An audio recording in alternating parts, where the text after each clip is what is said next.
Hey everyone, welcome back to my new mini blog. অনেক দিন ধরে কোনো ভিডিও আপলোড করতে পারছিলাম না, তাই তোমাদের জন্য আজকে ছোট্ট মিনি ব্লগটা নিয়ে চলে আসলাম। দিনটা ছিল রবিবার, ঘুম থেকে উঠেই চলে গেলাম বাজারে।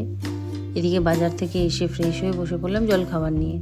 তো আমি জলখাবারে নিয়েছিলাম আলুর তরকারি আর পরোটা।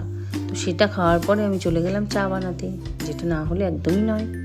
তারপরে চা খাওয়ার পর আমি এদিকে বাজার থেকে এনেছিলাম লোটে আর কাতলা মাছ, তো সেটাই রান্না করে নিচ্ছিলাম। কাতলা মাছটাকে আমি একদম পাতলাভাবে ঘরোয়া পদ্ধতিতে বানিয়েছিলাম, আলু বেগুন ধনেপাতা আর সামান্য একটু জিরে গুঁড়ো দিয়ে। আর পাশের ওভেনটা ফাঁকা যাচ্ছিলো বলে আমি ওখানে লোটে মাছের মশলাটাও চাপিয়ে দিয়েছিলাম।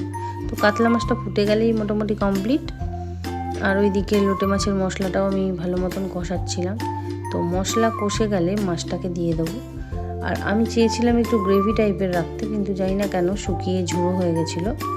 শেষে তোমরা দেখলে বুঝতে পারবে। আর যেহেতু রান্না করতে অনেক বেলা হয়ে গেছিলো, তাই দুপুরে আমি আর কোনো ভিডিও ক্লিপ নিতে পারিনি। তো সোজা আমি ঘুমিয়ে পড়েছিলাম খাওয়া দাওয়ার পরে।